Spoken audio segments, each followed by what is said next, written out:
এতক্ষণ আমরা আস্বাদন করলাম গৌর কথা, এবার আমরা আস্বাদন করব বৃন্দাবন লীলা।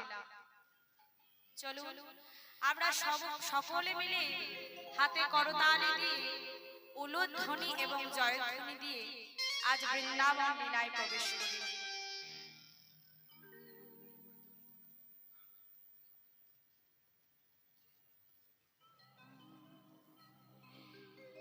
ও মায়েরা, আমার সাথে সবাই উলুধ্বনি করতালি এবং জয়ধ্বনি দিয়ে বৃন্দাবনে যাবে তো?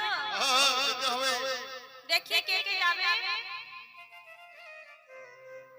সবাই যাবে না, সবাই যাবে না মনে হচ্ছে। এদিকের মায়েরা যাবে না।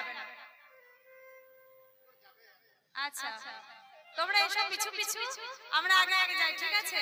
যারা বাহু তুলেছে আগে আগে যাবে, আর যারা বাহু তোলেনি তারা পিছন পিছন যাবে।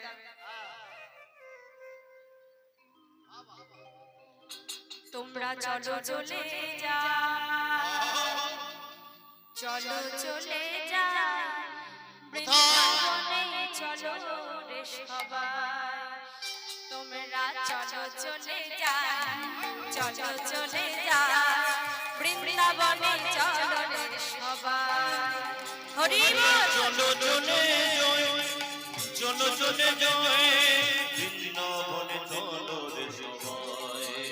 তোমরা চলো চলে যায়, চলো চলে যায় বৃন্দাবনে, চলো রে সবাই।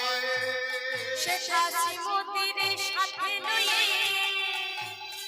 সেটা শ্রীমতীর সাথে লয়ে, সেটা শ্রীমতীর সাথে লয়ে হলি খেলেছে কানা। তোমরা চলো চলে যাও, চলো রে সবাই বৃন্দাবনে, চলো রে সবাই। রাধে রাধে। বৃন্দাবনে চলো রে সবাই। তোমরা চলো চলে যায়, চলো চলে যায় বৃন্দাবনে, চলো রে সবাই।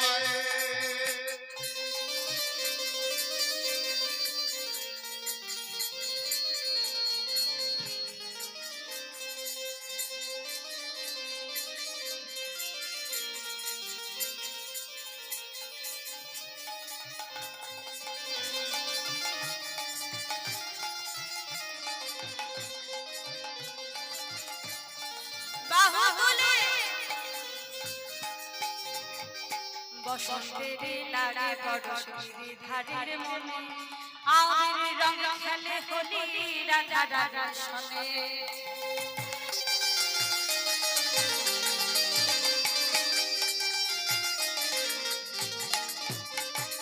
বসন্তের লাড়ে বড়শির ধারের মনে, আবির রং খেলে হোলি রাধা রাধার সনে। আজ রঙিন হলো কানুর রঙে, ওই রঙিন হলো কোনর বনে। আজ রঙিন হলো কানুর রঙে, ওই রঙিন হলো কোনর বনে। আজ রঙিন হলো কানুর রঙে, আয়ানোর ধরণীরা। তোমরা চলো চলে যাও, চলো রে সবাই বৃন্দাবনে, চলো রে সবাই। হরি বল। চলো চলে যাও, বৃন্দাবনে চলো রে সবাই। তোমরা চলো চলে যায়, চলো চলে যায় বৃন্দাবনে, চলো রে সবাই।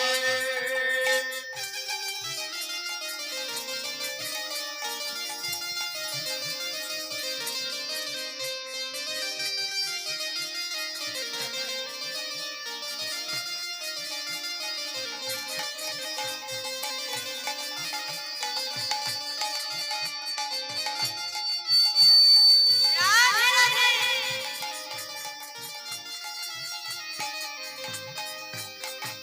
কেমন হোলি খেলছে আমার মদন মোহন, আবির রঙে রাঙায় হয় অবলাটে মন।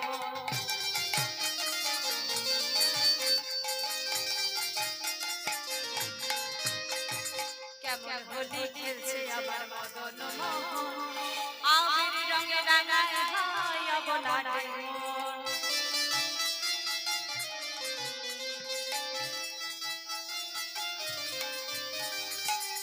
শ্রীমতী রইলা যোগবর ওই শ্রীমতী রইলা যোগে বট দেখে শ্রীমতী রইলা যোগবর ওই শ্রীমতী রইলা যোগে বট দেখে শ্রীমতী রইলা যোগবর আয়ানের ঘটনা চলো চলে যাই চলো রে সবাই বৃন্দাবনে চলো রে সবাই বৃন্দাবনে চলো রে সবাই চলো চলে যায় আহা চলো চলে যায় বৃন্দাবনে চলো রে সবাই তোমরা চলো চলে যাই বৃন্দাবনে চলো রে সবাই তোমরা চলো চলে যায় বৃন্দাবনে চলো রে সবাই তোমরা চলো চলে যাই চলো চলে বলো যাই ধনী রাধে রাধে চলে যাই বৃন্দাবনে চলো রে সবাই তোমরা চলো চলে যায় চলো চলে যাই বৃন্দাবনে চলো রে সবাই চলো চলে যাই চলো চলে যাই চলো চলে যাই বৃন্দাবনে চলো রে সবাই। বলি রাধা রানী কি সকালবেলায় কি সেবা শান্তি হয়নি? হ্যাঁ গো মা, সকালবেলায় সেবা শান্তি হয়নি? মুড়ি টুড়ি খাওয়া হয়নি? জোর কই গলার? বলি রাধা রানী কি শ্যাম সুন্দর মদন মোহন কি বাকে বিহারী লাল কি এই বৃন্দাবন ধাম কি এই মতিপুর গ্রাম কি মাইক ম্যান দাদা কি সকল ভক্ত বৃন্দ কি বাহ।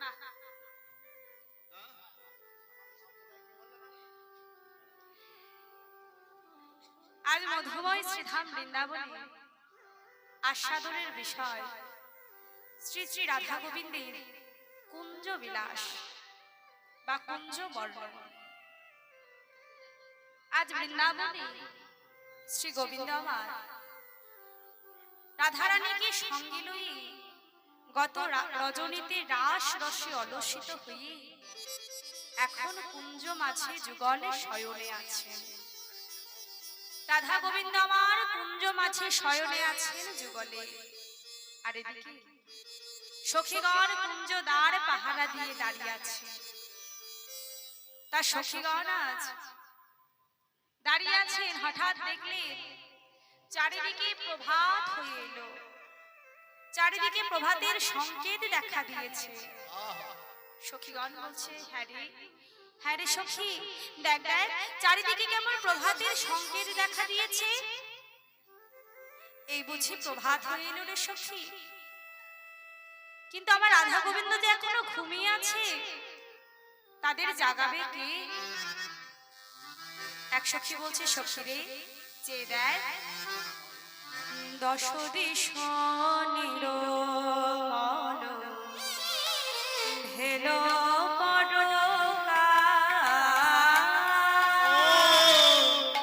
দোষ দিশ নির্মল ভেল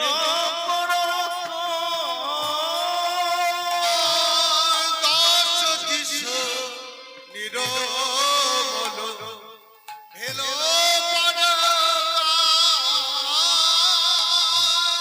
সখী গণ মনে ঘন উঠিল তারা, হইল সখী গণ মনে উঠিল সুখী গণ মনে ঘন উঠই তরা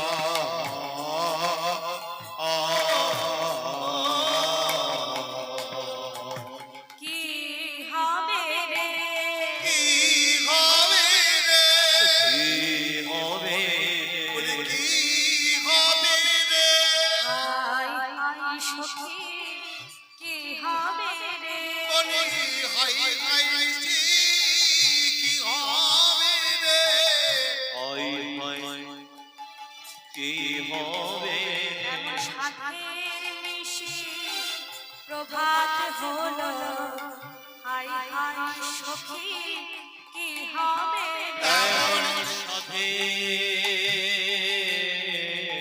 নিশি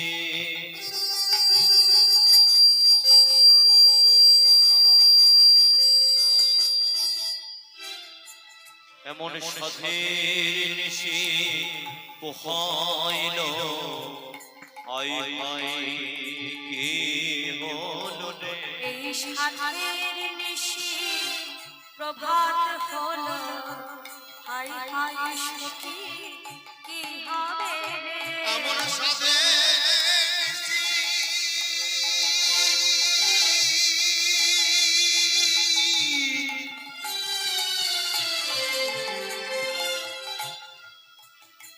ওই প্রভাত হলো আজ গোপন প্রেম ব্যক্ত হবে হরি বল হরি বল পোহাইল গোপন প্রেম ব্যক্ত হবে সাধের নিশি পোহাইল ওই গোপন প্রেম ব্যক্ত ওই সাধের নিশি পোহাইল ব্যক্ত হলো ওই সাধের নিশি পোহাইল বলি হাই হাই নিশি কি হবে রে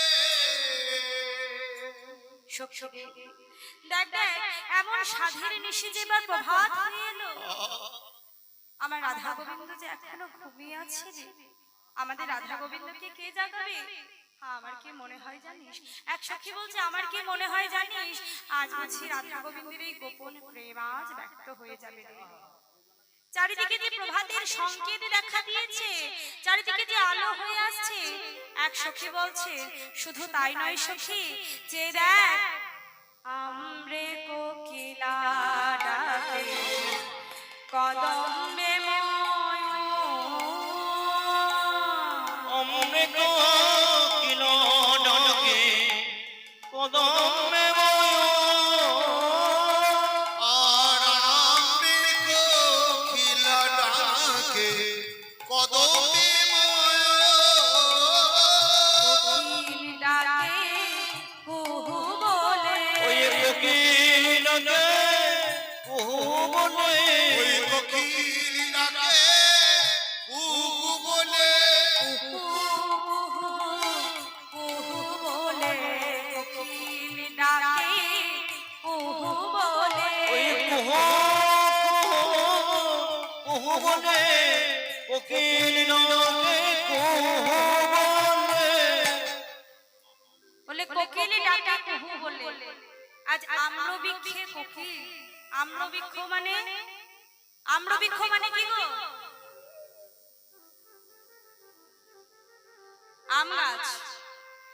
আম গাছে বসে কোকিল আজ কুহু কুহু রবে ডাকছে তা কোকিল কুহু কুহু রবে ডেকে কিছু বোঝাতে চাচ্ছে মানে কোকিল তো আর কথা বলতে পারে না মা কোকিল তো কথা বলতে পারে না যে সরাসরি কথা বলবে কিন্তু কোকিল ওই কুহু রবে ডেকে কিছু বোঝাতে চাচ্ছে তো কি বলছে বলে কোকিল কুহু বলে ডেকে অন্ধকারকে সম্বোধন জানাচ্ছে আমরা বলে থাকি না যে অন্ধকার কুহু তাই কোকিল আজ কুহু শব্দে অন্ধকারকে সম্বোধন জানিয়ে বলছেন বলে যেও না কুহু যেও না কুহু যেও না কুহু যেও না কুহু পায়ে ধরে তোমার যেও না কুহু ওই পায়ে ধরে তোমার যেও না কুহু ওই পায়ে ধরে তুমি যেও না কুহু পায়ে ধরি তুমি যেও না কুহু গেলে যুগা ভেঙে যাবে পায়ে ধরে তুমি যেও না কুহু ওই গেলে যুগল ভেঙে যাবে পায়ে ধরে তুমি যেও না কুহু কোকিল বনের পাখি হয়েও আমার রাধা গোবিন্দকে কত ভালোবেসে বলছে কোকিল ওহো তুমি যেও না তুমি চলে গেলে গে আমার রাধা গোবিন্দের এমন যুগল যে ভেঙে যাবে তারা বনের পাখি হয়েও রাধা গোবিন্দকে আমার কত ভালোবেসে বলছে যে তুমি চলে গেলে আজ যে আমাদের রাধা গোবিন্দের এই যুগল ভেঙে যাবে। ওহো হ্যাঁ গো মা, আমাদের জীবনেও দেখুন, এই যে গতকাল কীর্তন হলো, কত কত ভক্তের সমাগম হয়েছে, কত ভক্তের মিলন হয়েছে, আজ এখানে সমাগম করেছেন, একত্রিত হয়েছে। আজকের নিশিটি পোহাইয়ে গেলে আজ এই কুঞ্জ বর্ণন লীলা পরে কিন্তু সবাই নিজ নিজ ঘরে ফিরে যাবে। আর কিন্তু এভাবে এসে এই জায়গাতে কিন্তু সবাই আর একত্রিত হব না। এই ভক্তদের মিলন এবছর আর হবে না। অনেকে বলবেন পরের বছর হবে, কিন্তু মাগো পরের বছর হয়তো অনুষ্ঠান হবে ঠিকই, কীর্তন হবে ঠিকই, কিন্তু আমাদের কি নিঃশ্বাসের কি কোনো বিশ্বাস আছে গো? আজ আমরা এখানে আছি, পর মুহূর্তে কি হবে আমরা কেউ জানি না। তাহলে এক বছরের কথা তো ছেড়েই দিলাম, আজ হয়তো আছি, কালে নাও থাকতে পারি। তাহলে পরের বছর হয়তো অনুষ্ঠান হবে, সবই হবে, কিন্তু সেদিন হয়তো কেউ থাকবো কেউ থাকবো না। আমাদের এই যুগলও ভেঙে যাবে। আজ নিশিটি পোহাইয়ে গেলে কত আনন্দ, সব কিন্তু আজ শেষ হয়ে যাবে। তাই দেখুন, আজ সখীদের কথাবার্তা শুনে, আজ কোকিলের ডাক শুনে, ময়ূর আজ কদম্ব বৃক্ষ থেকে ডাকছে, ময়ূরও কিছু বলতে চাইছে। তা ময়ূর কেমন ভাবে ডাকলো? ময়ূরের ডাক কেমন?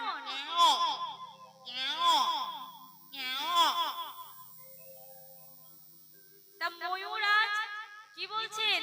বলে কেও কেও কেও কেও গোল করো তোমরা কেও, কোন কোন তোমরা কেও বলি গলি কোনো না কেউ কেউ কোন কোন তোমরা কেও আমার রাধা গোবিন্দ ঘুমায় আছে, গোল করো তোমরা কেও। আমার এই যে, ঘুমাইয়া আছে কোন কোন তুমি কেও এই যে, হ্যাঁ গো, তোমাদের কি মনে একটু ভয় নেই? এভাবে বসে বসে গোল করছো? আমার রাধা গোবিন্দ কত সুখে ঘুমিয়ে আছে, আর তোমরা এখানে বসে বসে গোল করছো? তোমাদের যে পাপ হবে গো, এভাবে গোল করো না। আমার রাধা গোবিন্দের এমন সুখের নিদ্রায় যে ব্যাঘাত ঘটবে। তাহলে ময়ূর সেও বনের পাখি হয়ে আজ আমার রাধা গোবিন্দকে কত ভালোবেসে বলছে, তোমরা কেউ গোল করো না। আমার রাধা গোবিন্দ ঘুমিয়ে আছে, তোমরা কেউ গোল করো না। আর দেখো, আমরা সেই মানুষ হয়ে দিনান্তে নিঃসন্তে কৃষ্ণ নাম করতে পারি না। ওই যে কালকেই বলেছিলাম, অনেকে অহংকার করে বলে থাকে কীর্তন শুনে কি হবে, হরিনাম শুনে কি হবে, হ্যাঁ? কিন্তু দেখো, তার মাঝেও তো কত ভক্ত আছে। এই যে এখানে আজ হরিবাসরের আয়োজন করা হয়েছে, কীর্তন হচ্ছে, এর পিছনে তো অনেক অনেক অর্থ ব্যয় হয়েছে, কি মা হয়নি? অনেক অনেক অর্থ ব্যয় হয়েছে। ভিক্ষায় যাওয়া হয়তো, গ্রামের দাদা ভাইরা ভিক্ষায় যায় তো, তাহলে দাদা ভাইরা নিজেদের অমূল্য সময়কে ব্যয় করে তারা ভিক্ষায় গেছে, ভক্তের দরজায় দরজায় গিয়ে ভিক্ষা করেছে একটি নাম সংকীর্তন করানোর জন্য। সেই সব মায়েরাও রত্নগর্ভা, যাদের সন্তানেরা এই হরিবাসর করবে বলে ভিক্ষার ঝুলি নিয়ে ভিক্ষায় যায়। তা কি দরকার ছিল মা এখানে হরিনাম করানোর? কি কোনো দরকার ছিল কীর্তন করানোর? কীর্তন তো এখন মোবাইলেও শোনা যায়, টিভিতেও শোনা যায়। শুধু শুধু এত এত টাকা খরচা করে প্যান্ডেল মাইক কীর্তনিয়াদেরকে নিয়ে এলে কোনো কি দরকার ছিল? টিভিতে তো শুনতেই পারতে, মোবাইলে তো শুনতেই পারতে, সবার বাড়িতে কিন্তু স্মার্টফোন আছে এখন। কি দরকার ছিল? দরকার আছে। এই যে নাম সংকীর্তন হচ্ছে, কালকেও বলেছি যে যেখানে হয় হরিনাম সংকীর্তন সেখানে হয় ভক্তের আগমন। ভক্তের আগমন হলে হয় ভগবানের আগমন, আর ভগবানের আগমন হলে হয় মধুময় বৃন্দাবন। মধুময় বৃন্দাবন।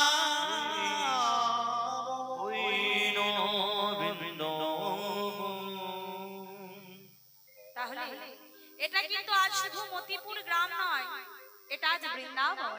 এই বৃন্দাবনে বসে লীলা সাধন করাটা পরম সৌভাগ্যের বিষয়। গৌর গোবিন্দের কৃপা না হলে কেউ এখানে বসে কীর্তন আস্বাদন করতে পারতেন না। পাশাপাশি গ্রাম থেকেও আশা করি অনেক ভক্ত আসেন কীর্তন শুনতে, কিংবা আসে না? আসেন না? আত্মীয় স্বজন অন্যান্য গ্রাম থেকে সবাই আসেন, তাদেরও কিন্তু সেই সৌভাগ্য হয়েছে বলেই আসতে পেরেছে। তাই এখানে যে কীর্তন করানো হচ্ছে, ভগবানের নাম হচ্ছে, সব টাকা পয়সা খরচা করে করলেন, সেটা মানলাম। তাহলে এই যে কত গরমের মধ্যে, এত গরমের মধ্যে এত এত ভক্ত এসে বসে আছেন, কি দরকার ছিল বসে থাকার? কি দরকার ছিল গো? বাড়িতে বসে কীর্তন শোনা যেত না? মাইক দেওয়া আছে তো চারিদিকে। বাড়িতে বসে আরাম করে চেয়ারে বসে বিছানায় শুয়ে শুয়ে আরাম করে তো কীর্তন শোনা যেত। তাহলে এলেন কেন? হ্যাঁ গো মা, ওই যে বললাম, বাড়িতে বসে কীর্তন শুনলে ভগবানের নামটি শোনা যাবে ঠিকই, কিন্তু ভক্তের পদরজ তো পাওয়া যাবে না। মানে তাই গৌর হরি বল। এটা বৃন্দাবন। এই বৃন্দাবনে যত ভক্ত এসেছে, এই বৃন্দাবনে ভক্তের পদধূলি, এগুলো হলো ব্রজের ধুলা গো। এই ব্রজের ধুলা অঙ্গে মাখাটাও কিন্তু পরম সৌভাগ্যের মা। এই যে চারিদিকে মাইক দেওয়া হয়েছে,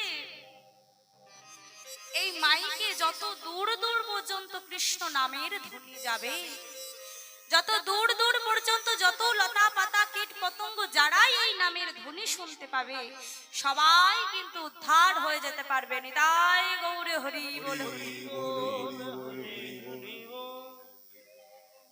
তাহলে দেখুন, এ জগতে তো হরিনাম ছাড়ার কোনো গতি নেই, হরিনাম ছাড়ার কোনো গতি নেই মা। আমরা যখন চলে যাব, এই বাড়ি গাড়ি বিষয় সম্পত্তি কিছু কি যাবে? কিচ্ছু যাবে না। যাবে কি? যখন আমাদেরকে চার কাঁধে নিয়ে যাওয়া হবে, কি বলে নিয়ে যাবে? ও মায়েরা, কি বলে নিয়ে যাবে গো? একদম কৃষ্ণ নাম করতে করতে, হরিনাম করতে করতে নিয়ে যাবে, তাই তো? তাহলে হরিনাম ছাড়া কি কোনো গতি আছে? শেষ দিনে যাওয়ার সময় ও হরিনাম ছাড়া গতি নাই। ও তোর সোনো রঙ্গ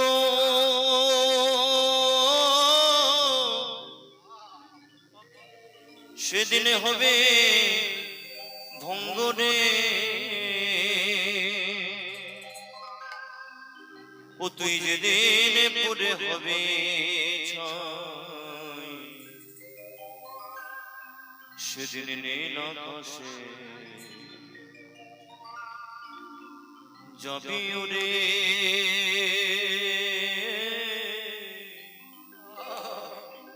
কয়লার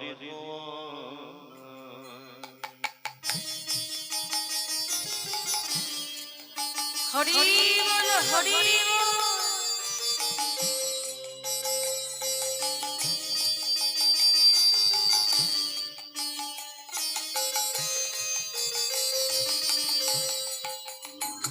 ও তোর সোনা রঙ্গ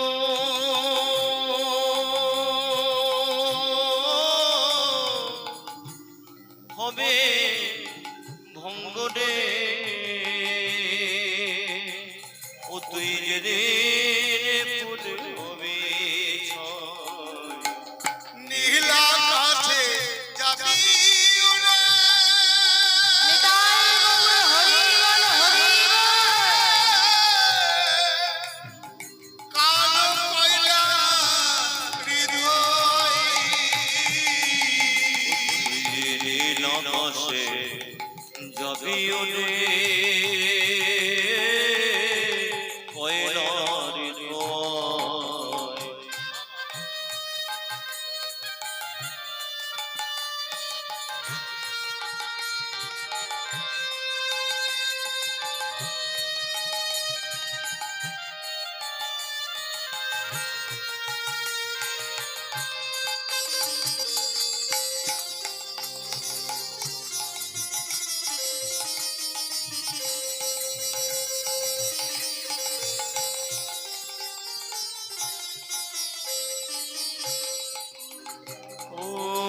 জলবে অঙ্গ খুঁজে খুঁজে আবার মারবে বডে হরে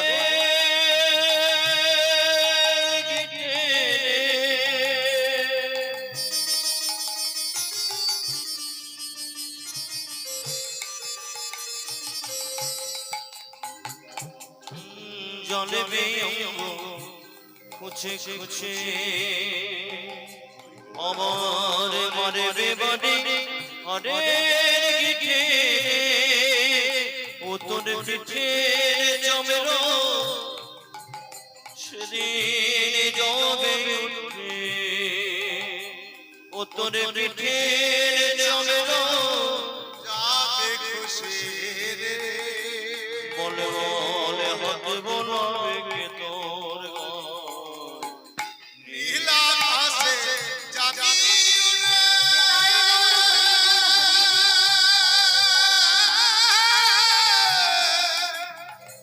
কইলারি ধোয়াই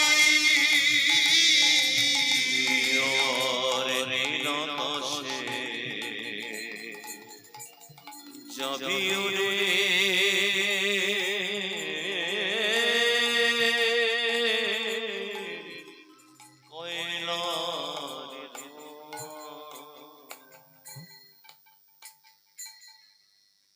তাহলে আজ বৃন্দাবনের পক্ষীকুলে তারা পক্ষীকুলে জন্মগ্রহণ করেও আমার রাধা গোবিন্দকে কত ভালোবাসে। বললেন আমরে কোকিলা ডাকে কদম্বে ময়ূর, আর ওই দারিদ্রে বসিয়া কিরো বলো এ মধুর। কির নামক এক পক্ষী যা দেখতে ঠিক চড়াই পাখির মতো। তা সেই কির পক্ষী তার শব্দ ধ্বনিটা কেমন?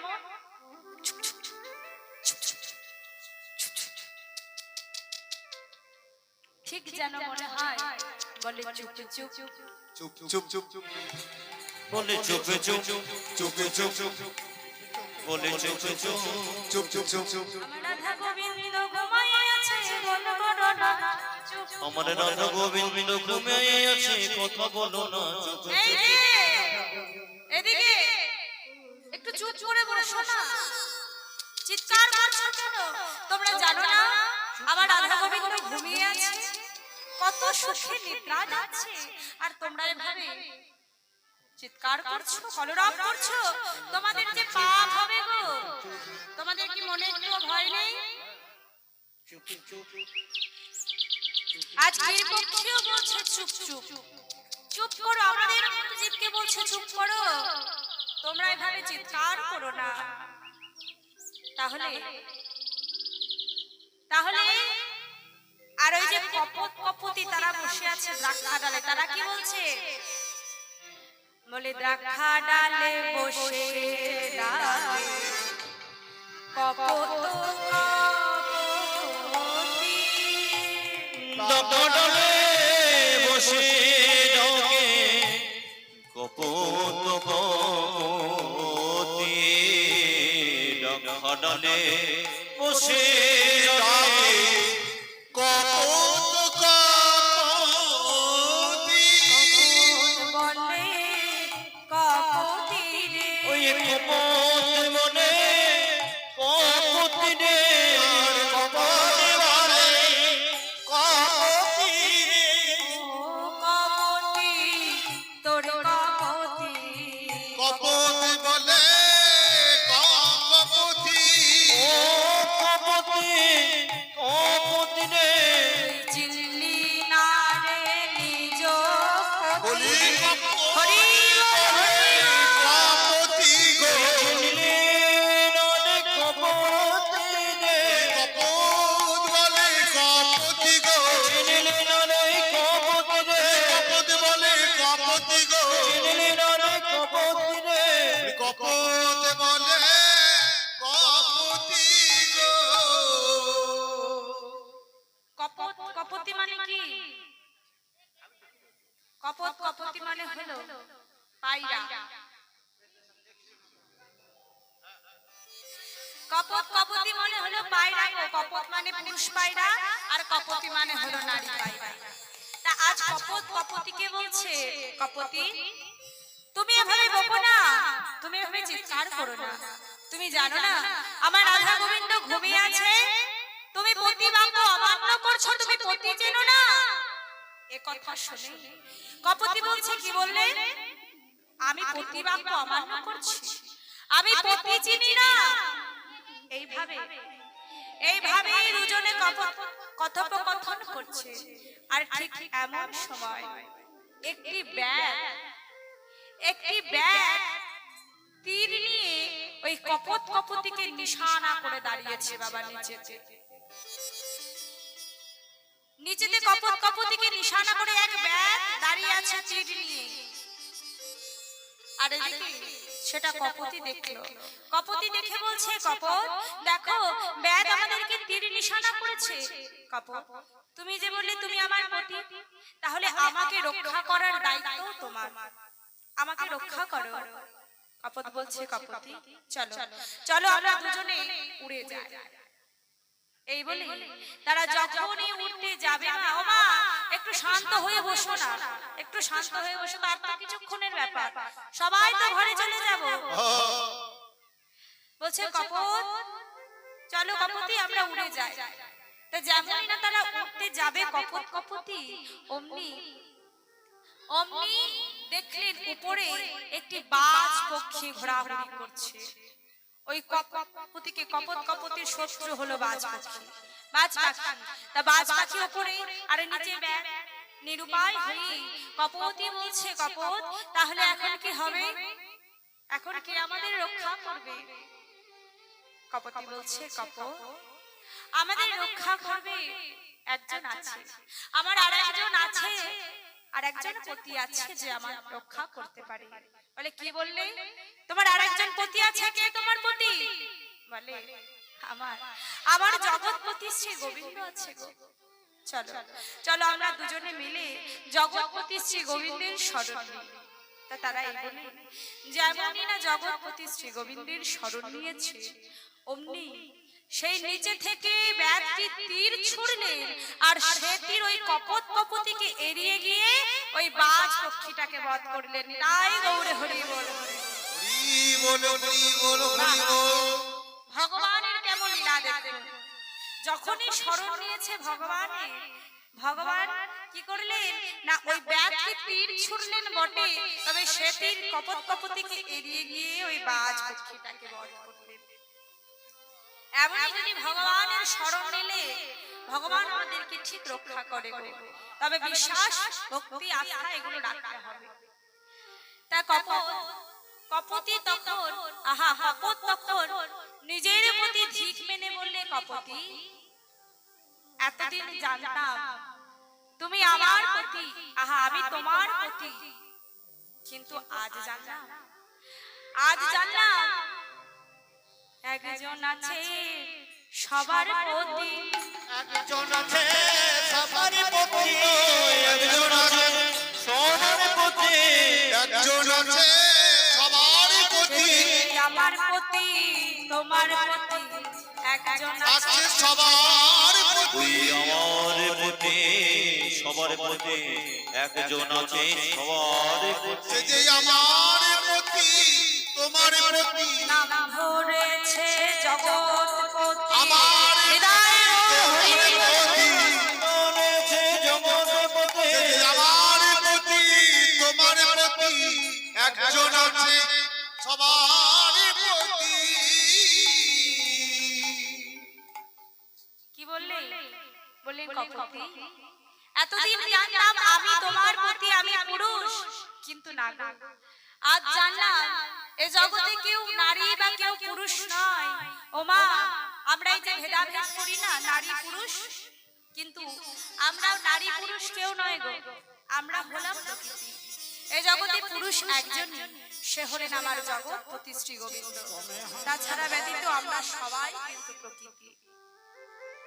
তা কি বললেন পদকর্তা? আজ বলছে দ্রাক্ষা ডালে বসে ডাকে কপতি, আর তারা গণ সহিত কালো তারাপতি, সহিল কালো তারাপতি তারা গণ সনে তারা গো কালো তারা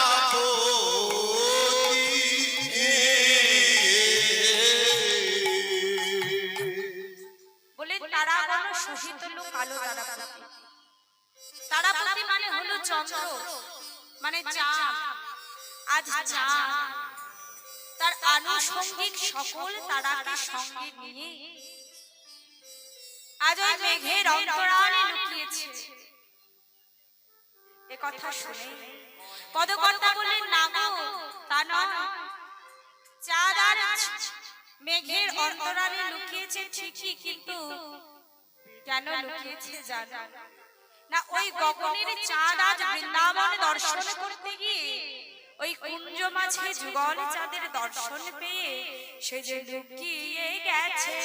লুকিয়ে গেছে লুকিয়ে গেছে লুকিয়ে গেছে লুকিয়ে গেছে লুকিয়ে গেছে গগনে চন্দ্র লুকিয়ে গেছে।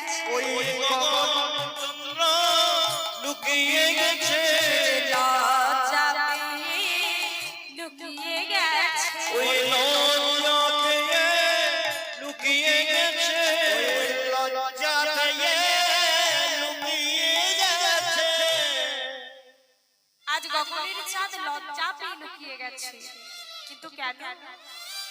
আজ বৃন্দাবন দর্শন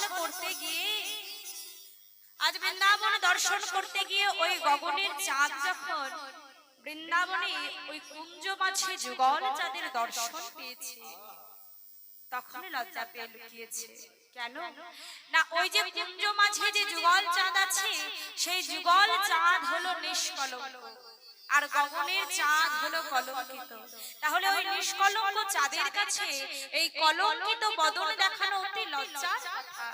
তাই তো আজ লজ্জা পেয়ে লুকিয়ে গেছে। তা পদকর্তা আজ কি বললেন?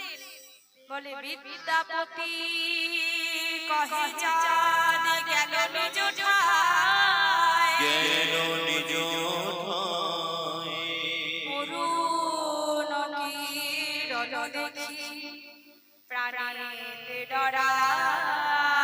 প্রাণে নয়। পদকর্তা বললেন, চাঁদ তো নিজের গৃহে ফিরে গেল, এবার অরুণের কিরণ দেখে প্রাণে ভয় হচ্ছে।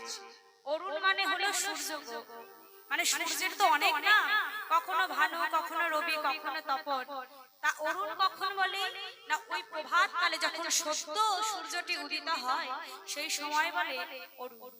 তা অরুণের এই কিরণ দেখে প্রাণে ভয় হচ্ছে যে আমার রাধা গোবিন্দের এমন যুগল আজ ভেঙে যাবে, রাধা গোবিন্দের এই গোপন প্রেম আজ ব্যক্ত হয়ে যাবে। তাই এদিকে সুখ সারে আজ গাছের ডালে বসে বসে কে বলছে?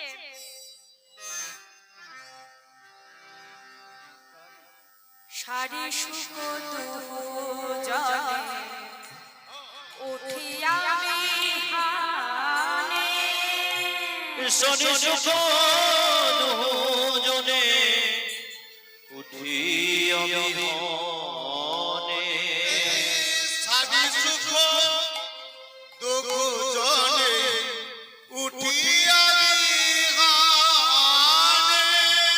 রাই কানু জাগাইতে করে অনুমানে, আর রয় গণ জগাইতে করে অনুমানে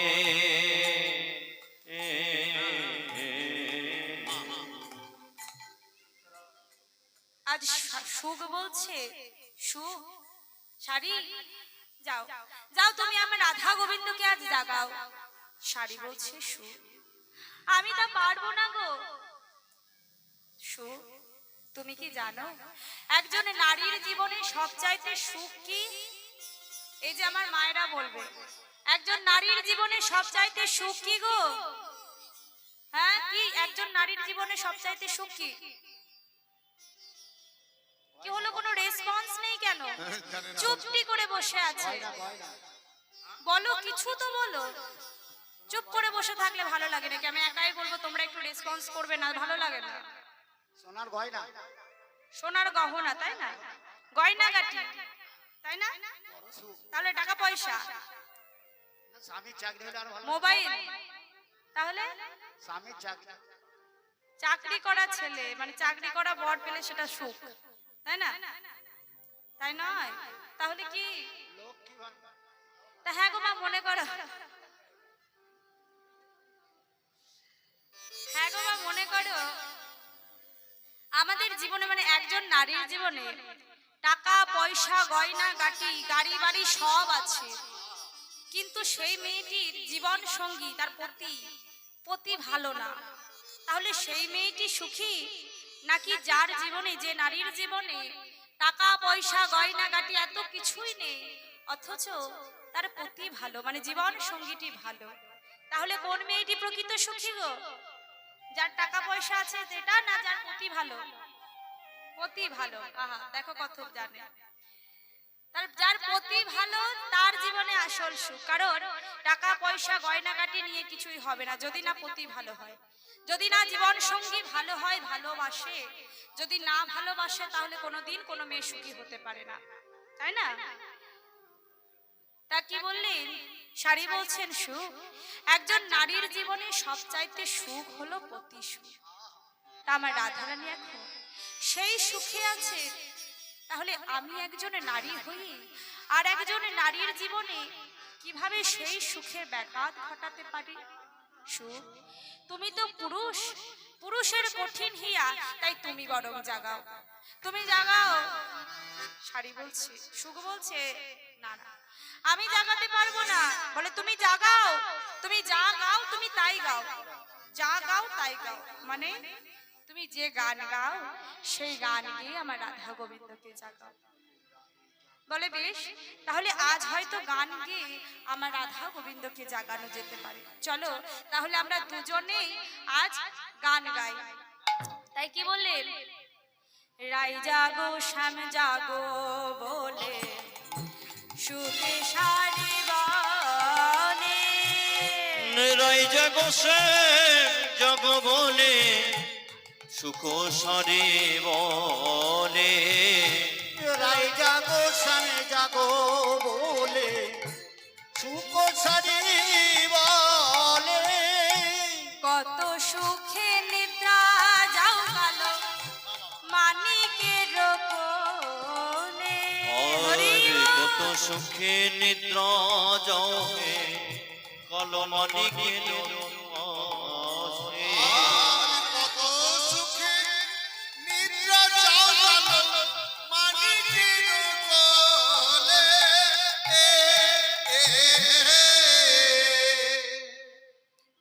এইভাবে দেখিও যখন রাধা গোবিন্দকে জাগানো গেল না, শাড়ি বল সুখ বলছে শাড়ি এত দেখিও এভাবে গান গেয়েও যখন আমরা রাধা গোবিন্দকে জাগাতে পারলাম না, এ আমাদের ভাগ্যের দোষ ছাড়া আর কিছুই নয়।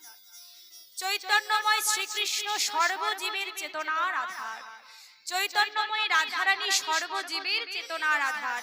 আজ এখনো তারা যদি অচৈতন্য অবস্থায় থাকে, এ আমাদের ভাগ্যের দোষ ছাড়া আর কিছু।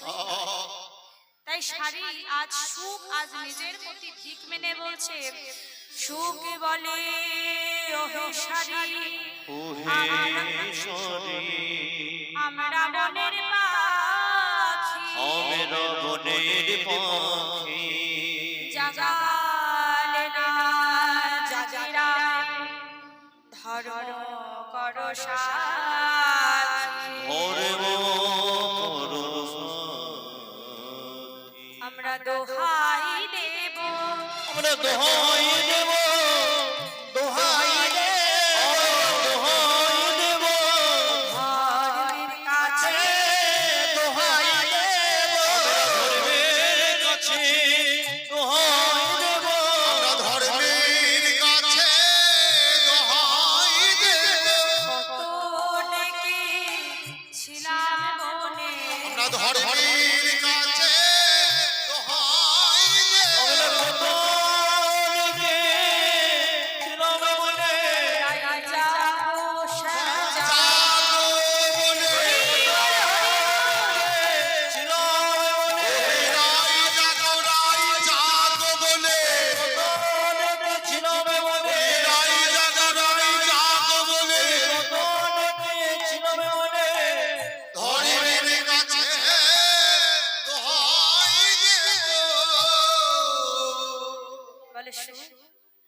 শাড়ি আমরা আমরা ধর্মের কাছে দোহাই দিব। আমরা তো কত ডেকে রাধা গোবিন্দকে জাগানোর চেষ্টা করলাম, তবুও তো আমার রাধা গোবিন্দ জাগলো না। তা শাড়ি কি বলছে? শাড়ি বলছে চলো চলো আমরা আমরা গগনে উঠে নব জলধরকে প্রার্থনা করি, নব জলধরকে আমরা আহ্বান করি। নব জলধর মানে হলো মেঘ, নতুন মেঘকে অভ্যর্থনা জানিয়ে আমরা আজ অরুণকে ঢেকে দিই। কারণ অরুণকে যদি ঢেকে দিই, যেমন অন্ধকার আছে তেমনই থেকে যাবে, সূর্য আর উদয় হতে পারবে না, আর চারিদিক আলো হবে না, আর আমার রাধা গোবিন্দের এমন যুগল আর ভেঙে যাবে না। তাই গৌর হরি বল। তাই সখীদের এই কথাবার্তা শুনে, সুখ শাড়ির বিলাপ শুনে আজ পদকর্তা শশীশেখর দাস মহাশয় আজ রসময় রসিক শেখরকে নিবেদন করে বললেন, শেখরে শেখরে করে হাসিয়া হাসিয়া শেখরে শেখরে বলে হাসিয়া হাসিয়া চোর হয়ে সাধু সনে রয়েছ সতিয়া। আর চোরে হয়ে সাধুর জনে রয়েছ সতিয়া। আর তোর হয়ে সাধু সনে রয়েছ সতিয়া।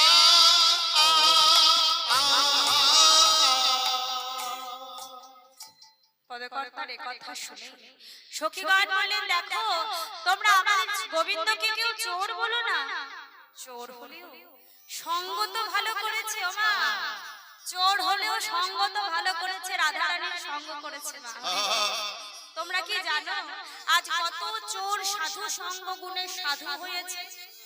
সাধু সঙ্গ সর্বশাস্ত্রে কয়, লবা মাত্র সাধু সঙ্গ সর্বসিদ্ধি হয় বা কৃষ্ণ প্রাপ্তি হয়। কৃষ্ণ প্রাপ্তি হয়। আগের দিনও বলেছি যে সঙ্গটা আমাদের জীবনে অনেকটা ম্যাটার করে। যেমন সঙ্গ করবে আমাদের জীবনে কিন্তু সেই পথেই পথিক হবে। হ্যাঁ, ভালো সঙ্গ করলে ভালো, সৎ সঙ্গ করলে সৎ, অসৎ সঙ্গ করলে অসৎ, তাই না? অসৎ সৎ সঙ্গে স্বর্গবাস আর অসৎ সঙ্গে সর্বনাশ। তা আজ সখীগণ দেখলে রাধা গোবিন্দকে এখনো তো জাগানো গেল না। সখীগণ বলছেন, চল চল সখী, আমরা আমরা আবার সবাই মিলে একবার রাধা গোবিন্দকে জাগানোর জন্য একটু গান গাই। তাই তারা সখীগণ মিলে তার আবার গান গাইতে লাগলেন। বলে জাগো বৃষ ভানুরাজ নন্দিনী মোহন যুবরাজে। বলি মুখে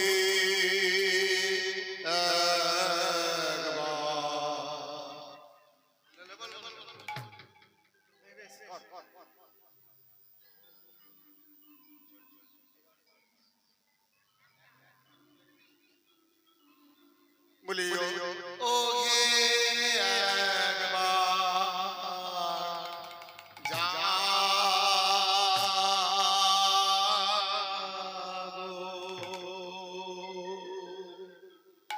ও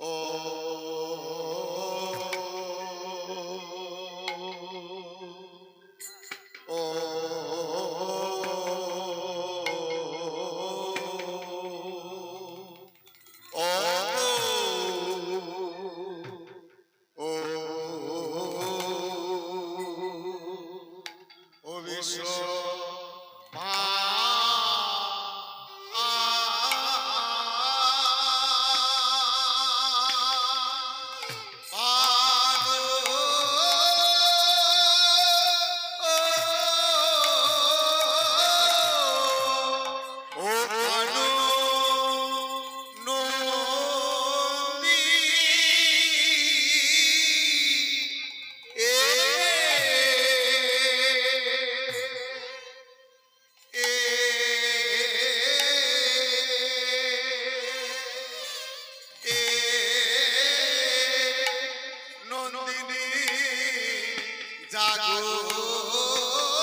জাগো মোহন মোহন যুব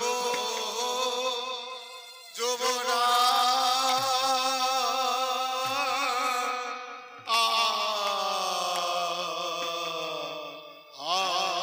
আজি জাগো জাগো জাগরা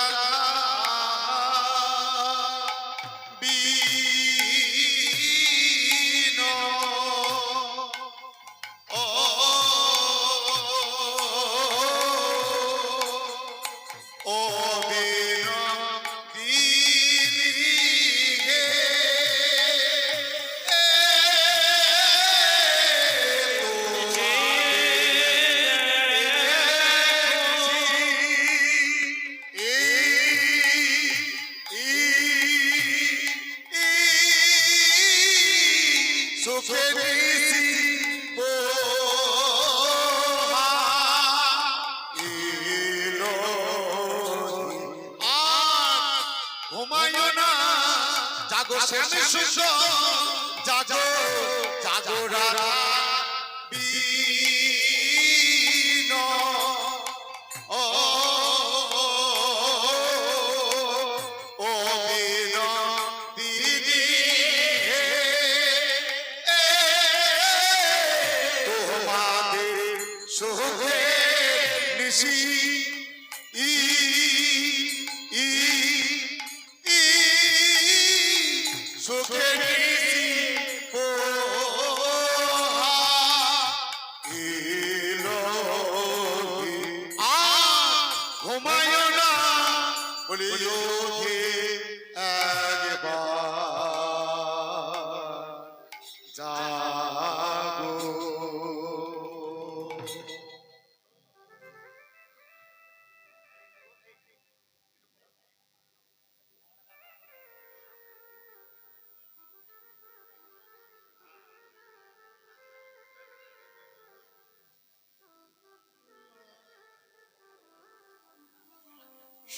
সকল সখীগণ মিলে এখন আবার গান গাইতে লাগলেন।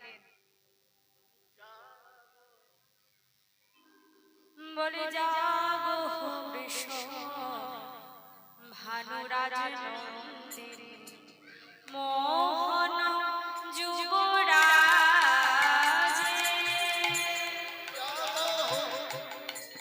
নন্দিনী মোহন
সখীগণ আজ বালক স্বভাব অরুণকে ভৎসনা করছে, বলছে অরুণ তোর মনে কি দয়া নেই?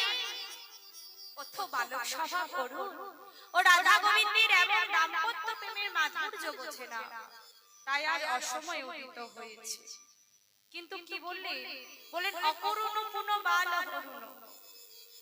পুনঃ কথাটি কেন বললেন? পুনঃ কথাটি কখন ব্যবহার করা হয়? পুনঃ মানে হলো পুনরায়। তাহলে কি এর আগেও কখনো সূর্যটি অসময়ে উদয় হয়েছিল? বলো হরি বল। এর আগেও কি কখনো সূর্য অসময়ে উদিত হয়েছিল? হয়েছিল। এর আগেও একবার সূর্য অসময়ে উদিত হয়েছিল, আর সেটা জানতে হলে আমাদেরকে যেতে হবে ত্রেতা যুগে। ত্রেতা যুগে যখন লক্ষণ শক্তিশাল বাণে পড়েছিল, যখন রাম রাবণের যুদ্ধ হয়েছিল গো, একটু বিস্তারিত বলি। লক্ষণ রাবণের একটি মাত্র পুত্র, যার নাম হলো মেঘনাদ বা ইন্দ্রজিৎ। কেউ কেউ বলে মেঘনাদ, কেউ বলে ইন্দ্রজিৎ। তো সেই মেঘনাদ, রাবণের পুত্র মেঘনাদ সৃষ্টিকর্তা ব্রহ্মার আরাধনা করেছিলেন। সৃষ্টিকর্তা ব্রহ্মা যখন তাকে দেখা দিলে তার কাছে একটি মাত্র বর চেয়েছিলেন। বলেন প্রভু আমি আপনার কাছে একটি মাত্র বর চাই। বলে বলো তুমি আমার কাছে কি বর চাও? বলে প্রভু আমাকে এমন বর দিন যেন আমি সারা জীবন অমর থাকি, আমি যেন কোনোদিন না মরি। সৃষ্টিকর্তা ব্রহ্মা বললেন দেখো বাবা, এমন বর দেওয়া তো সম্ভব নয়। অমর থাকবে মানে এ জগতে কেউ অমর নয়, যেই এই মর্তভূমির মাটিতে এসেছে তাকেই যেতে হবে, এটা হলো মর্তভূমি। তাহলে মর্তভূমির মাটিতে যেই এসেছে তাকেই কিন্তু ফিরে যেতে হবে। এবারে তুমি অন্য কিছু বর চেয়ে নাও, জন্মিলে তো মরিতে হবে, এটা তো প্রকৃতির নিয়ম, এটা আমি পারবো না, তুমি অন্য কিছু বর চেয়ে নাও। মেঘনাদ মনে মনে চালাকি করছে, ব্রহ্মার সাথে চালাকি করছে। বলছে আচ্ছা বেশ প্রভু, তাহলে আপনি আমায় এমন বর দেন যেন এই পৃথিবীতে আমাকে কেউ না মারতে পারে। বলে বেশ তাই হবে, তোমাকে আমি তাই বর দিলাম, এই পৃথিবীতে তোমাকে সবাই মারতে পারবে না একজন ছাড়া। কে সে একজন? না যে পুরুষ 14 বছর না খেয়ে থাকবে, যে পুরুষ 14 বছর না ঘুমিয়ে থাকবে, যে পুরুষ 14 বছর কোন নারীর মুখ দেখবে না। মেঘনাদ দেখছে এমন পুরুষ তো আর থাকতে পারে না, 14 বছর না খেয়ে থাকবে, 14 বছর না ঘুমিয়ে থাকবে, 14 বছর কোন নারীর মুখ দেখবে না, এমন পুরুষ থাকতে পারে না, তার মানে আমি অমর হয়ে গেলাম। কিন্তু না গো, একজন আছেন যিনি 14 বছর না খেয়েছিলেন, 14 বছর না ঘুমিয়েছিলেন, 14 বছর কোন নারীর মুখ দেখেননি। তা কে সেই পুরুষ? শ্রী রামচন্দ্র প্রভুর ভাই লক্ষ্মণ। শ্রী রামচন্দ্র প্রভু যখন বনবাসে গিয়েছিলেন, শ্রী রামচন্দ্র প্রভু খেয়েছিলেন কিন্তু লক্ষ্মণ খায়নি। শ্রী রামচন্দ্র প্রভুর কাছে সীতামা ছিলেন, কিন্তু লক্ষ্মণ কোন নারীর মুখ দেখেনি। শ্রী রামচন্দ্র প্রভু ঘুমিয়েছিলেন, কিন্তু লক্ষ্মণ দরজায় পাহারা দিয়ে দাঁড়িয়ে থাকতেন। অনেকে হয়তো বলে বসবেন তা সীতামাও তো একজন নারী, তা লক্ষ্মণ যখন রামচন্দ্র প্রভুর কাছে ছিলেন সেখানে সীতামাও ছিলেন, তাহলে লক্ষ্মণ কেন সীতামাকে দেখেন? তাকে দেখলেই তো নারীর মুখ দেখা হয়ে গেল। না গো, আমরা দাদার বউকে কি বলি, দাদার স্ত্রীকে আমরা কি বলে সম্বোধন করি? দাদার বউকে কি বলি? দিদি বলি, দাদার বউকে দিদি বলি, বৌদি বলি। কিন্তু লক্ষ্মণ কোনদিন দাদার বউকে অর্থাৎ সীতামাকে কখনো বৌদি বলে সম্বোধন করতেন না, মা বলে সম্বোধন করতেন এবং চরণের দিকে তাকিয়ে কথা বলতেন। তাহলে কোনদিন নারীর মুখ মানে ওই 14 বছরে কোন নারীর মুখ তিনি দেখেননি। তা সেই লক্ষণ যখন রাবণের পুত্র মেঘনাদকে বধ করলেন, রাবণ তখন রাগান্বিত হয়ে ক্রোধান্বিত হয়ে বলছে, লক্ষণ, আমার তো একটি মাত্রই পুত্র, তুমি তাকেও ছাড়লে না, তুমি তাকেও মেরে ফেললে। বেশ, আমি তোমায় এমন বাণ মারব যে বাণে তোমার বাহিরে কোনো ক্ষত বিক্ষত হবে না, তবে ভিতরে ভিতরে তুমি একেবারে শেষ হয়ে যাবে। মানে এমন বাণ মারবে রাবণ, বাইরে কোনো রক্তপাত হবে না, কোনো ক্ষত বিক্ষত হবে না, তবে ভিতরে ভিতরে একেবারে শেষ হয়ে যাবে। আর তখনই রাবণ কিন্তু ওই লক্ষণকে শক্তিশালী বাণ মেরেছিল। আর যখন লক্ষণ শক্তিশালী বাণে পড়লো, যখন লক্ষণকে শক্তিশালী বাণ মারা হলো, লক্ষণ ছটফট করতে করতে ধুলায় লুটিয়ে পড়েছে। শ্রী রামচন্দ্র প্রভু ছুটে এসেছে, বানর সেনারা ছুটে এসেছে, রামচন্দ্র প্রভু কাঁদছে, বলছেন, ভাই তুই কেন এলি? ভাই আমার সাথে কেন এলি? এখন আমি মায়ের কাছে গিয়ে কি জবাব দেব? কেমন করে মুখ দেখাবো? আমার ভাইটাকে সুস্থ অবস্থায় নিয়ে গেলাম আর ফিরিয়ে নিয়ে আসতে পারলাম না। তা রামচন্দ্র প্রভুর এই কান্না দেখে, রামচন্দ্র প্রভুর কান্না দেখে হনুমান, রাম ভক্ত হনুমান বললেন, প্রভু আপনি কাঁদবেন না। প্রভু, সমস্যা যখন হয়েছে সমাধান কিছু আছে, উপায় কিছু আছে। তা প্রভু আপনি আমায় একবার শুধুমাত্র বলুন কি উপায় আছে। রামচন্দ্র প্রভু বললেন, হনুমান, উপায় তো একটা আছে, কিন্তু সেটি মনে হয় হবে না। বলে, প্রভু আপনি একবার আমায় বলুন, একবার আপনি আপনার মনের ভাবটি প্রকাশ করুন, বলুন আমায়। রামচন্দ্র প্রভু বললেন, হনুমান, ওই হিমালয় পর্বতের উপরে রয়েছে একটি গন্ধমাদন পর্বত, আর সেই গন্ধমাদন পর্বতে রয়েছে বিশল্যকরণী নামক জড়িবুটি। আর এই জড়িবুটি যদি সূর্যোদয়ের আগে লক্ষণকে খাওয়ানো যায়, তাহলে লক্ষণের প্রাণ বাঁচতে পারে, তাহলে লক্ষণের প্রাণ বাঁচবে। হনুমান বলছেন, প্রভু আপনি চিন্তা করবেন না, আপনি আমায় একবার আদেশ দেন, আমি ওই বিশল্যকরণী এক্ষুনি গিয়ে নিয়ে আসছি, এক্ষুনি যাবো আর এক্ষুনি আসবো। শ্রীরামচন্দ্র বললেন, শ্রীরামচন্দ্র প্রভু বললেন, হনুমান, কিন্তু হনুমান, ওই বিশল্যকরণী আনবার পথ যে একটুক্ষণের নয় গো, ওই বিশল্যকরণী আনবার পথ হলো 18 বৎসরে, সেটি মনে হয় সম্ভব নয়। হনুমান বললেন, প্রভু যদি আপনার কৃপা হয়, যদি আপনি আমায় কৃপা করেন, তাহলে সব অসম্ভব সম্ভব হয়ে যায়। যদি ভগবানের কৃপা হয়, তাহলে কোনো জিনিস কি অসম্ভব আছে? মা হ্যাঁ গো, কোনো জিনিস অসম্ভব আছে? নেই, সব সম্ভব হয়ে যায়। তাহলে প্রভু আপনি যদি কৃপা করেন, তাহলে ওই 18 বছরের পর আমি 18 দণ্ডে গিয়ে নিয়ে আসবো। নিতাই গৌর হরি বল, হরি বল। তাই প্রভু আপনি আমায় একবার শুধু অনুমতি দিন। এই বলি হনুমান এখন প্রভুর চরণ ছুঁয়ে প্রণাম করে এখন বদনে রাম নাম গাইতে গাইতে চললেন সেই গন্ধমাদন, গন্ধমাদন পর্বতে বিশল্যকরণী আনবার জন্য। বলে, রঘুপতি রাঘব রাজা রাম, পতিত পাবন সীতারাম। রঘুপতি রাজা পতিত পাবন সীতারাম। জয় জয় রঘুপতি রাঘব রাজা রাম, পতিত পাবন সীতারাম।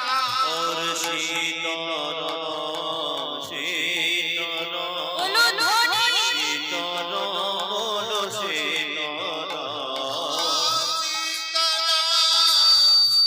सीताराम रघुपति राम सीताराम। रघुपति बाहुबली राम बड़दानी। राजा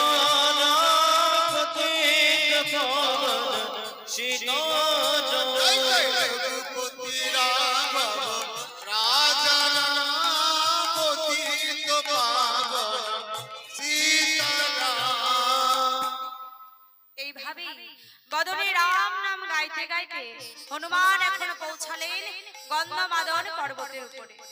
এবার গন্ধমাদন পর্বতে তো গিয়েছে, কিন্তু সেখানে তো অনেক জড়িবুটি আছে বা হনুমান কিছুতেই বুঝতে পারছেন না যে কোনটি জড়িবুটি খুঁজছে। হনুমান হনুমান কি করে খুঁজবে? এভাবে তো খুঁজবে।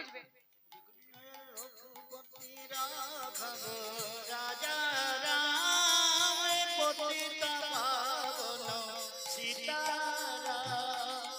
তা হনুমান খুঁজে পাচ্ছে না, তা কি করবে? বলছে এইভাবে যদি খুঁজতে থাকি তাহলে তো সূর্য উদয় হয়ে যাবে, আর সূর্য উদয় হয়ে গেলে তো লক্ষণের প্রাণ বাঁচানো যাবে না। তা হনুমান কি করলেন?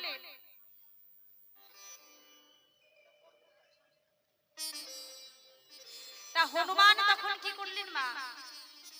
না বদনে রাম নাম গাইতে গাইতে জয় শ্রী রাম বলে ওই গন্ধমাদন পর্বতটাকে হাতে তুলে নিয়েছে।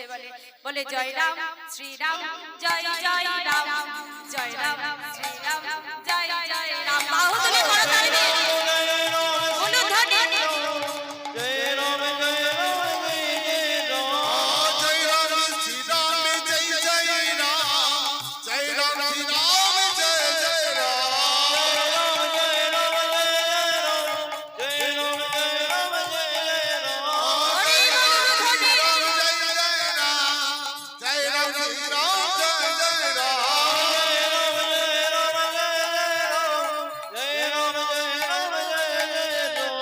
রঘুপতি রাঘব রাজা রাম, রঘুপতি রাঘব সীতারাম। और रघुपति राघव राजा राम, पतित पावन सीताराम। रघुपति राघव राजा राम, पतित पावन सीताराम। जय राम जय राम जय राम। অনুধ্বনি হরি বল। জয় রাম জয় রাম জয় জয় রাম, জয় রাম শ্রীরাম জয় জয় রাম। জয় শ্রীরাম। জয় শ্রীরাম। এই বলে হনুমান পুরো গন্ধমাদন পর্বতটাকে হাতে তুলে নিয়েছে। প্রভু ভক্ত দেখুন কাকে বলে, প্রভুর জন্য পুরো পর্বতটাকে হাতে তুলে নিয়েছে। তাই এইভাবে রাম নাম গাইতে গাইতে হনুমান তো উঠতে পারে গো, উড়ে উড়ে আসছে। এমন সময় দেখছে যে পূর্ব আকাশে অরুণ উদয় হতে যাচ্ছে, সূর্য উদয় হতে যাচ্ছে। হনুমান দেখলেন এ তো সর্বনাশ কাণ্ড। এই যে এখন যদি সূর্য উদয় হয়ে যায় তাহলে তো লক্ষণের প্রাণ বাঁচানো যাবে না। বল এখনই কিছু একটা করতে হবে। হনুমান তো বড্ড চালাক, বলে হরি নাম কৃষ্ণ নাম অতীব মধুর, যে জন কৃষ্ণ ভজে সে বড়ই চতুর। বড় চতুর। মানে ভগবান তো আমার চতুর বটে, চতুরের শিরোমণি শ্যাম সুন্দর, তার যারা ভক্ত হয় তারা আরো বেশি চালাক হয়। তা হনুমান কি করেছে মা? হনুমান সূর্যের ওই রথকে আকর্ষণ করলেন। তা বলছে ও হে, এই যে এদিকে এদিকে, এই কে তুমি? তোমাকে তো এর আগে কখনো দেখিনি। হ্যাঁ, দেখবে কি করে? কি নাম গো তোমার? আমার নাম ভানু। ও, তোমার নাম ভানু। তা তুমি আজ এখানে কেন এসেছো? আমি আমার প্রভুর আদেশে। তাই তোমার নাম ভানু আর তুমি এখানে প্রভুর আদেশে এসেছো? তা হ্যাঁ গো, আমার নাম হলো হনু গো, হনু। তোমার নাম ভানু, আমার নাম হনু। তুমি এখানে প্রভুর আদেশে এসেছো, আজ আমিও এখানে এসেছি আমার প্রভুর আদেশে। তা হ্যাঁ গো, শোনো না, তুমি ভানু আমি হনু, আমরা তো দুই বন্ধু হয়ে গেলাম, মানে নামটাও ম্যাচিং ম্যাচিং হয়ে গেছে, তাই না মা? তাই হনুমান কেমন বুদ্ধি দেখুন, বলছে এসো আলিঙ্গনে করি গো, আলিঙ্গনে করি গো, আলিঙ্গনে করি গো, আলিঙ্গনে করি গো। নানা ভোট মিলে আলিঙ্গনে করি গো, ওই ভগবান হইলি আলিঙ্গনে করি ওই গো। হনুমানে বনু মিলে আলিঙ্গনে করি গো। এসো কোলাকুলি করি গো, কোলাকুলি করি গো, কোলাকুলি করি গো, কোলাকুলি করি গো, কোলাকুলি করি গো। ভানু আর হনু মিলে কোলাকুলি করি গো। ওই হনুমানে বনু মিলে কোলাকুলি করি গো। এই বলে হনুমান দেখছে, বলছে এদিকে এসো। তুমি ভানু আর আমি হনু, নামটাও ম্যাচিং হয়ে গেছে।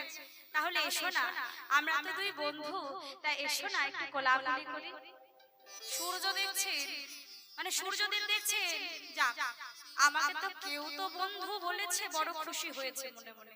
বলছে আচ্ছা বাবা আচ্ছা, আমি আসছি, আমি আজ থেকে তোমার বন্ধু হলাম। এই বলে যখনই না আলিঙ্গন করেছে বা কোলাকুলি করেছে, অমনি সূর্য কি করেছে, আহা ভানু কি হনু কি করেছে, হনুমান সূর্যকে নিয়ে একেবারে বগল দাবা করেছে। হরি বল করে নিয়ে বলে জয় রাম শ্রী রাম জয় জয় রাম জয় রাম শ্রী রাম জয় জয় রাম জয় রাম জয় রাম শ্রী রাম জয় রাম জয় রাম হরি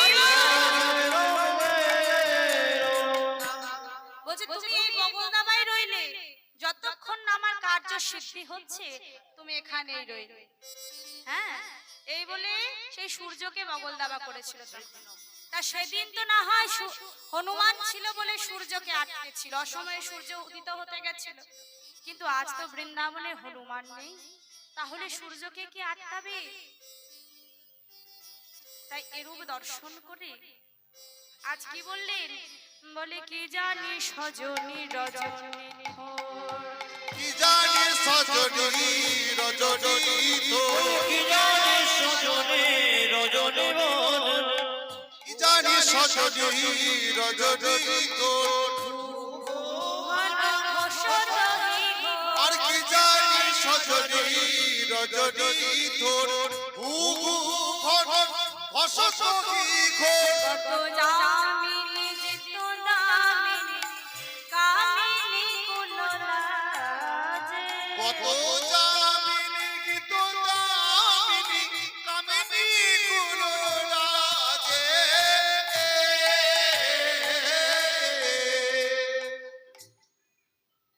আজ সখীগণ বলছে, সখী রে দেখ দেখ, আজ ঘুঘু পাখি ডাকছে, ঘুঘু পাখি ডাকছে। ঘুঘু পাখি কেমন করে ডাকে গো? ঘুঘু ঘুঘু। তা বলছে ঘুঘু পাখি যখন ডাকছে, ঘুঘু পাখি তো কিছু বলতে চাচ্ছে। কি বলছেন? বলে চড়িয়ে দেব, চড়িয়ে দেব,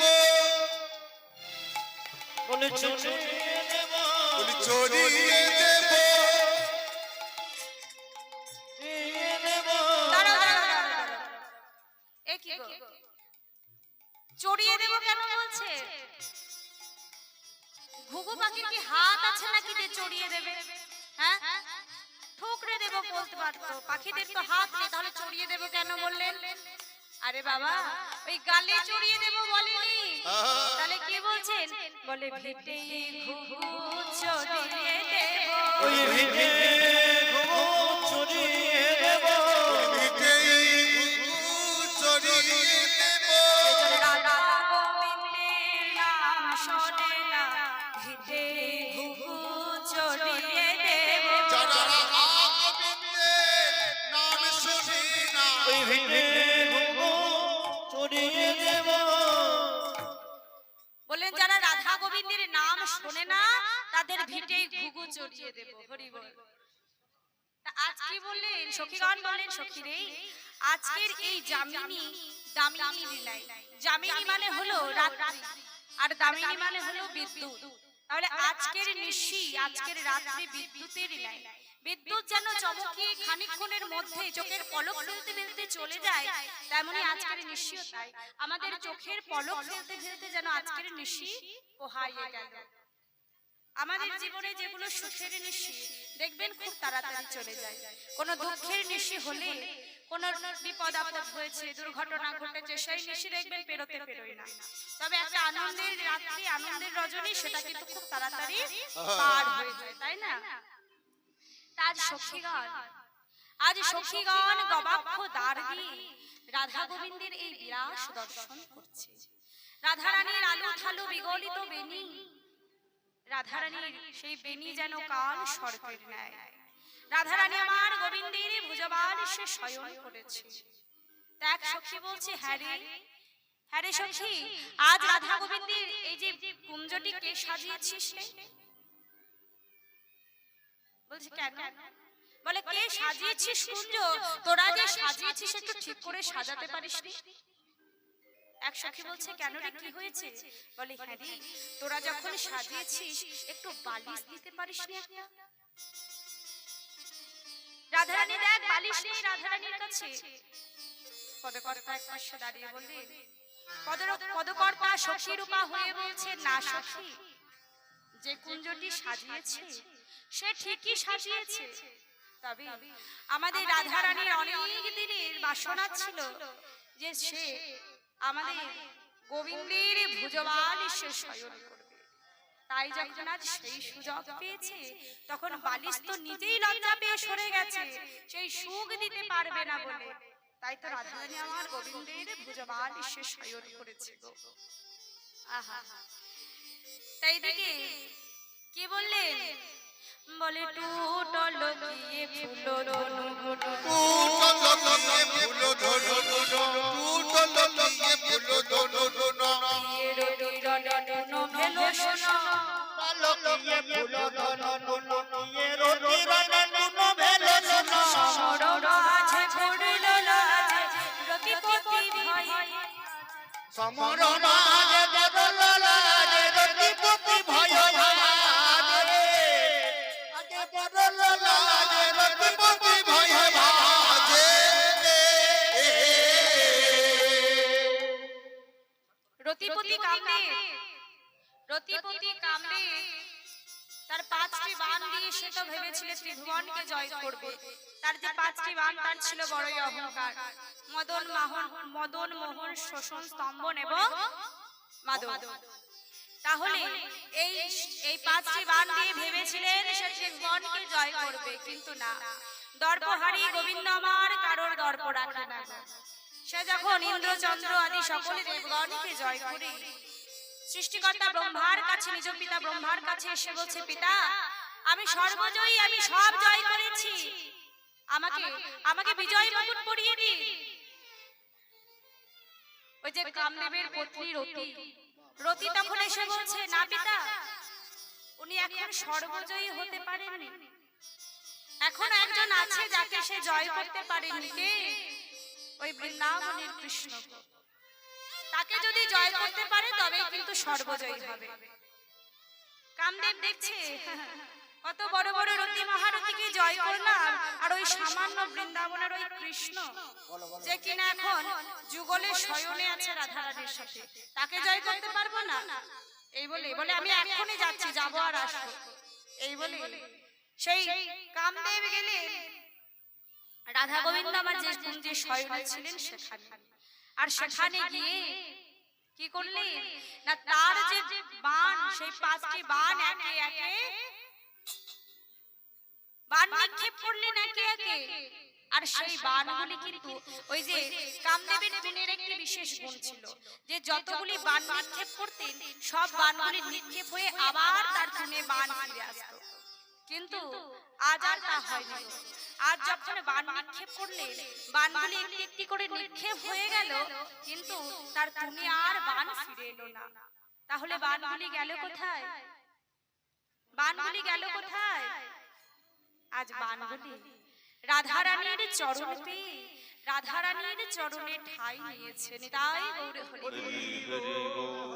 যে চরণ পাওয়ার জন্য কত সাধু গুরু যুগ যুগ ধরে সাধনা করে, ধ্যানী যাকে ধ্যানে পায় না, মনি যাকে মনে পায়নি, সেই চরণ যখন ওই বাণগুলি পেয়েছে, সেই বাণ কি আর ফিরে আসবে গো? আমার রাধারানীর চরণে পুষ্প হয়ে সেই বাণ ঠাঁই নিয়েছে। আর যখনই এটা দর্শন করলেন কামদেব তো লুকিয়ে লুকিয়ে চলে যাচ্ছে। এমন সময় গোবিন্দ আমার বলেন, কি রে কামদেব, তোর কি লজ্জা নেই? সেদিনের কথা কি ভুলে গেছিস, যেদিন মহাদেবের কোপানলে ভস্ম হয়েছিলিস?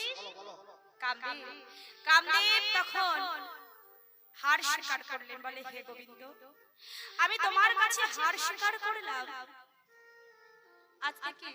আজ থেকে তুমি আমাকে জয় করে, কামদেবের আরেকটি নাম হলো মদন। তা কামদেব বললেন যে আমাকে জয় করে, অর্থাৎ মদনকে জয় করে তুমি হলে আজ থেকে মদন জয়ী, মদন মোহন। নিতাই গৌর হরি। তা প্রভু আমি তোমার কাছে বলে যাচ্ছি আমি আর এই বৃন্দাবনে কখনো আসবো না। আবার পরক্ষণে ভাবছি বৃন্দাবনে আসবো না, যে বৃন্দাবনে এসে শত শত ভক্ত হাজার হাজার ভক্ত এসে বৃন্দাবনের রজে গড়াগড়ি দিয়ে মনের জ্বালা জোড়ায়, সেই বৃন্দাবনে আমি আসবো না। না প্রভু, এই বৃন্দাবনে আমি আসবো, তবে সেই বৃন্দাবনে আমি কখনো আমার 5টি বাণ নিয়ে আসবো না। বলে কামড়ে তুই আরেকটি জায়গা যাবি, তবে তোর সেই 5টি বাণ নিয়ে যাস না। কোথায়? না যেখানে রাধা গোবিন্দের নাম হবে। তুই যাবি ঠিকই, কিন্তু যেন বাণ নিয়ে যাস না। দেখবেন মা, কোথাও যাত্রা হলে, অর্কেস্ট্রা হলে বা কোনো ফাংশন হলে নারী পুরুষদের জায়গা কিন্তু আলাদা থাকে, ছেলেদের মেয়েদের বসার জায়গা আলাদা থাকে না, আলাদা করা থাকে। কিন্তু কোন জায়গায় কোন কীর্তনে কি দেখেছেন যে নারী পুরুষের বসার জায়গা আলাদা আলাদা? এই কীর্তনের আসরে নারী পুরুষ সবাই কিন্তু একত্রিত হয়ে বসে থাকতে পারে, কারণ যেখানে রাধা গোবিন্দের নাম হয় সেখানে কিন্তু কোনোদিন কামের উদ্ভাবন হয় না। তাই গৌরে হরি বল, হরি বল। তাই আজ পদকর্তা কি বললেন? বলে বিপাকে পড়ল যুবতী বৃন্দ, বিপাকে পড়িল যুবতী বৃন্দ, আর বিপাকে পড়িল যুবতী বৃন্দ, বিপাকে পড়িল যুবতী বৃন্দ, এ পড়িল যুবতী বৃন্দ। আজ গুরুজনায় অতি কহয়ে আর বিপদে পড়িল যুবতী বৃন্দ, গুরুজনায় কহয়ে মন্দ। ভগদানন্দ সরস বিরস, ভগদানন্দ সরস বিরস রসবতী রসরাগে, দেনন্দ সরস বিরস রসমতী রসরাজে। পদকর্তা কখনো হাসছেন কখনো কাঁদছেন। হাসছেন এই ভেবে যদি এখন আমার রাধা গোবিন্দের এই খোঁজে, রাধারানীর খোঁজে গুরুজনা আসে, তাহলে তো আমার রাধারানীর এই যে বিলাস দর্শন করে তখন তো যুবতী বৃন্দ বিপাকে পড়ে যাবে, এটা ভেবে হাসছেন আবার কাঁদছেন যে আর কিছুক্ষণের মধ্যেই আমার রাধা গোবিন্দের এমন যুগল ভেঙে যাবে। আমাদেরও আর কিছুক্ষণের মধ্যেই এমন যুগল ভেঙে যাবে। আমিও আমার ঘরে ফিরে যাব, তোমরাও তোমাদের সবাই ঘরে ফিরে যাবে। কে জানে আবার কবে দেখা হবে, কেউ তো জানে না।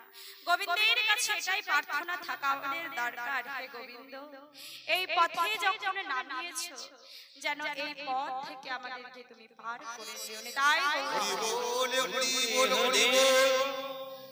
এই বলে এখন সখীগণ দেখছে এই রাধা গোবিন্দ কিন্তু এইভাবে আর জাগানো গেল না, কত চেষ্টা করলাম। তাই কি করলেন না, দেখলেন বিবাদিনীর নাম করলেন। বিবাদিনীর নাম করলে আমার রাধা গোবিন্দ ঠিক জাগবে। তাই কি বললেন?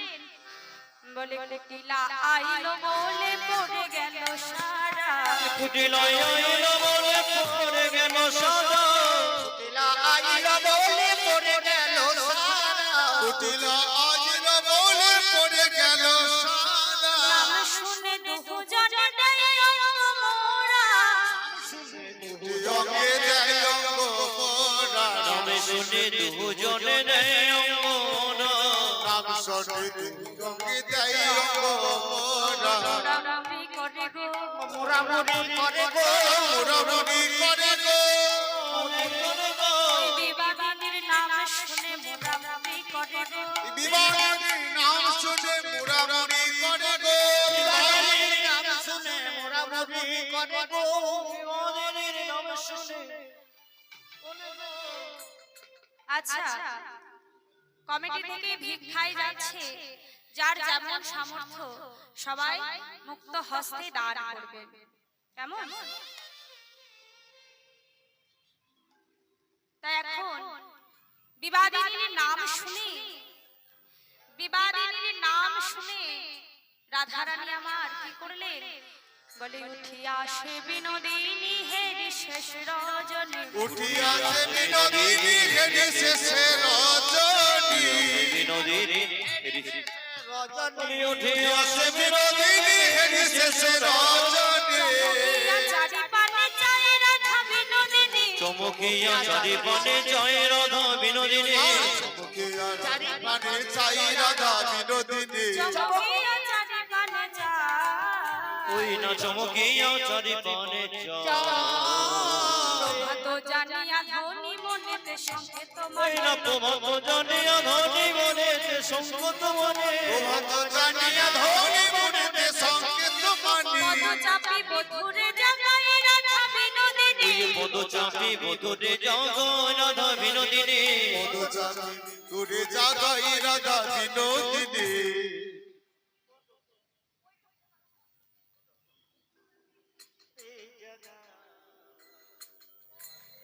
তাহলে ওমা আচ্ছা আমাদের ইহ জগতে কোন মায়েরা যদি ধরুন সকালবেলায় তাড়াতাড়ি ঘুম থেকে উঠে যায় আর বাবারা যদি একটু বেশিক্ষণ ধরে ঘুমায় তা হ্যাঁ গো কি বলে ডাকো তোমরা কি বলে ডাকো এই যে ওঠো কেন একটু পাও না কত বেলা হলো এইভাবে ডাকো তো হ্যাঁ বলছে কিন্তু দেখুন মা ঘুষিয়ে দেবে রাধা রানী আমার কত সুন্দর ভাবে ডাকছে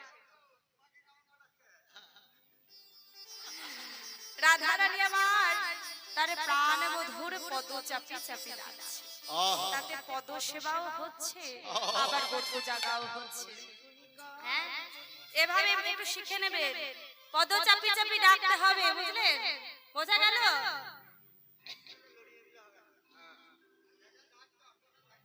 ঘুষিয়ে দিলে হবে না তা রাধা রানী আমার উঠে গেছে আর রাধা রানী উঠে বলছে হে প্রাণ বধূ তুমি ওঠো তুমি উঠে বসো প্রাণ বধূ আজ আজ যে প্রভাত হয়ে গেছে জানো এই সময় যদি আমাকে এখানে তোমার সাথে কেউ দেখে আমায় যে সবাই কলঙ্কিনী বলবে তা প্রাণ বধূ তোমারে বলিব কি সাথে কি বিদায় দি তোমারে বলিব কি সাধে কি বিদায় দি তোমারে বলিব কি সাধুতি বিকালতি তোমারে বলিব কি সাধে কি বিদায় দি সফল গোচর তোমায় রাধা সকলে গোচর রঙ পয় রাধা বিনোদিনী সকলে গোচর রঙ ইয়ে যদু নন্দন বলে দুহে ভাসে প্রেম জলে এই যদু নন্দনে বলে দুহ ভাসে প্রেম জলে দুঃখে হিয়া বিগাড়িয়া যায় ওহে পরাণে বধূ দুঃখে হিয়া বিগলিয়া জয় পরনে বধূ হে দুঃখে হিয়া বিগলিয়া জয় প্রাণ বধূকে জাগিয়ে গোবিন্দ আমার উঠে বসেছে বলে হে প্রাণ বধূ দেখো প্রভাত হয়ে গেছে আমায় যে ঘরে ফিরে যেতে হবে গো আমায় যে সবাই কলঙ্কিনী বলবে ওঠো এবার উঠে বসো